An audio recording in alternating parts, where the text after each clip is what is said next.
साथियों नमस्कार, मैं हूं राम नारायण शर्मा। तो मैं कर्ड बायो सोलर सिस्टम के लिए आज थोड़ा अवसर मिला है। हमारे स्टेट बैंक ऑफ इंडिया के आरबीओ ब्रांच के सर हैं, जो प्रधानमंत्री सूर्य घर योजना का प्रमोशन सरकार के द्वारा जो योजना चलाई जा रही है उसके बारे में प्रमोशन के लिए कुछ मीटिंग बुलाई गई थी। तो उसी से संबंधित सर से हम आज थोड़ा जानकारी चाहेंगे। और आपका परिचय है सर? अमित गुप्ता मैं हूँ, चीफ मैनेजर यहाँ पे रीजनल ऑफिस में। जी। तो सर आप बताइए, जैसे ये प्रधानमंत्री सूर्य घर योजना के अंतर्गत जो योजना सरकार ने चलाई है, सबसे बड़ी समस्या आती है हमारे उपभोक्ताओं को गांव में, जहां पर बिजली कम रहती है और उनकी समस्या है कि हाँ हम क्या करें, कैसे हमारा लगेगा, क्योंकि पैसा भी नहीं होता है उन लोगों के पास। तो सबसे बड़ी समस्या यही है कि पैसा उनके पास कैसे आए और कैसे लग जाए। तो आपके विभाग ने, आपके बैंक ने कितनी जल्दी ये योजना जो है क्रियान्वित करेगी, जो लोन वाली योजना है? सर थोड़ा इस पर प्रकाश डालिए। देखिए, ये लोन जो है सभी कैटेगरी के लोग देते हैं, चाहे वो विलेज में हो चाहे शहर में हो, हर जगह के लोगों के लिए लोन अवेलेबल है स्टेट बैंक ऑफ इंडिया में। और हर चीज़ के लिए जो है क्राइटेरिया अलग अलग होते हैं। कुछ विलेज में लोग होते हैं, उनको कुछ पैरामीटर अलग होते हैं, शहर में लोग होते हैं उनके लिए पैरामीटर कुछ अलग होते हैं। इसके लिए डिटेल जो बताएंगे आपको विशाल बताएंगे डिटेल में क्या चीज़ें हैं। आप विशाल जी बताइए। विशाल जी नमस्कार। देखिए, इसमें जो पीएम सूर्य घर योजना है ये सभी लोगों के लिए, चाहे वो ग्रामीण क्षेत्रों के लोग हैं चाहे वो शहरी क्षेत्रों के लोग हैं।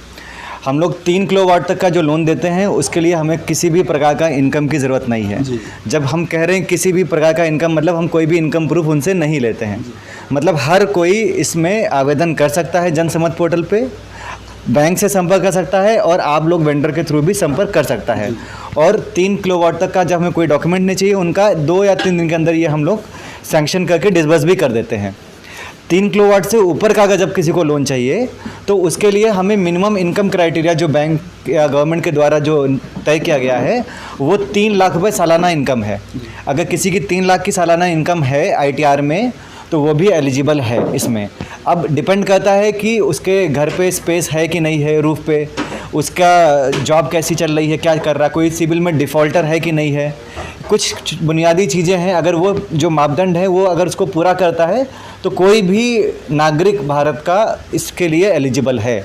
उत्तर प्रदेश सरकार की तरफ से अलग से सब्सिडी दी जाती है, केंद्र सरकार की तरफ से अलग सब्सिडी दी जाती है।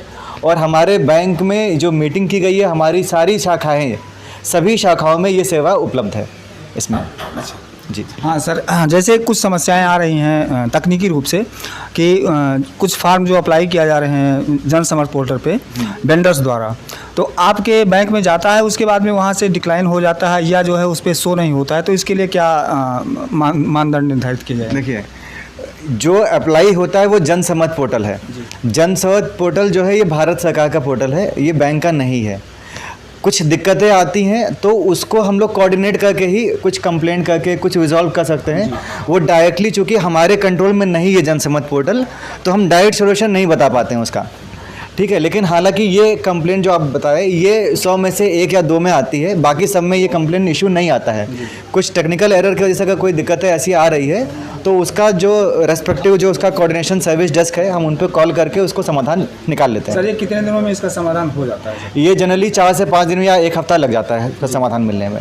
अगर जैसे मान लीजिए 2-3 फाइलें हैं जो रिजेक्ट हुई हैं, हाँ, जनसमर्थ पोर्टल पे शो नहीं हो रही हैं, तो इसका जो रिजॉल्विंग कब तक हो जाएगा? ये देखिए, ये शो ना होना, पहले देखिए बैंक का कार्य स्टार्ट होता है जनसमर्थ में जब दिख रही है जी। जनसमर्थ पे अगर नहीं दिख रही है तो वो गवर्नमेंट पोर्टल पे नहीं दिख रही है जी। तो उसमें जो समय लग सकता है वो गवर्नमेंट की एजेंसी से या मतलब केंद्र सरकार या राज्य सरकार दोनों इसमें इन्वॉल्व होते हैं, क्योंकि पोर्टल के पास जो भी डेटा जाता है वो उनके पास जाता है ना। उसके बाद हमारे पास बैंक में आता है। हम ये इंश्योर कर सकते हैं SBI में कि हमारे पास वहाँ से जो डेटा आएगा उसको हम तुरंत कर सकते हैं निस्तारण। लेकिन वहाँ पे जब तक समस्या आ रहा है तो उसका हम एक निर्धारित समय नहीं बता सकते हैं, क्योंकि वो बैंक के कंट्रोल में डायरेक्ट नहीं आता है वो, ये है जी। लेकिन हाँ, ये जरूर कर सकते हैं कि उसको कोऑर्डिनेट करके जल्द से जल्द उसका समाधान निकाल सकते हैं। अच्छा सर, ये जैसे ये समस्या, इस समस्या का समाधान हो गया और कुछ समस्याएं ऐसी आती हैं, मान लीजिए कि हाँ आज शो हो रहा है आपके पोर्टल पे, हाँ।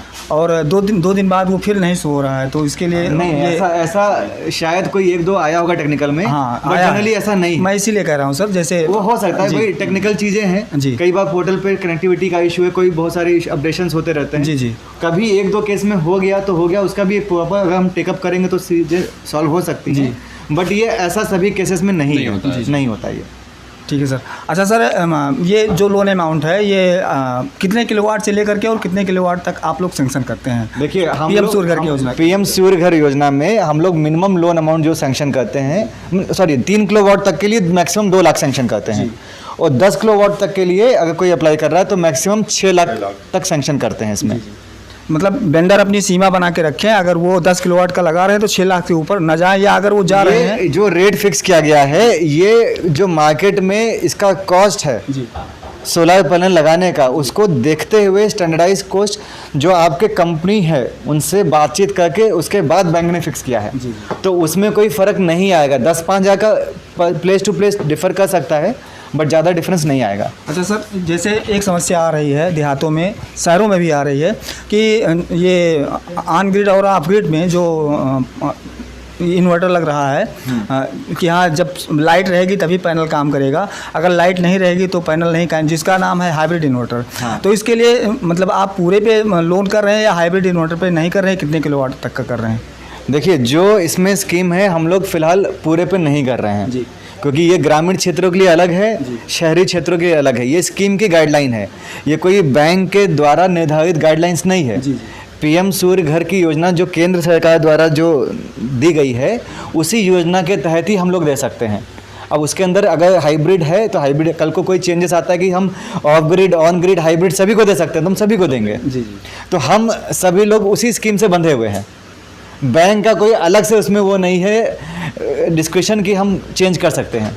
जैसे अगर कोई वेंडर चाहे कि हाँ हम हाइब्रिड इन्वर्टर के साथ 2 लाख में ही हम पूरा पैनल लगा दे रहे हैं उसके यहाँ, वो तो सूर्य घर स्कीम में जो सरकार की द्वारा स्कीम है उसके मापदंडों में फिट बैठना चाहिए। हाँ मान लीजिए 2 लाख के अंदर ही लग रहा है तो क्या अमाउंट नहीं है, जो उसमें कंडीशंस भी है। जी। कल को आपने हाइब्रिड लगाया, अगर सरकार कहती है हम हाइब्रिड पर सब्सिडी नहीं देंगे तो कस्टमर को नुकसान हो सकता है।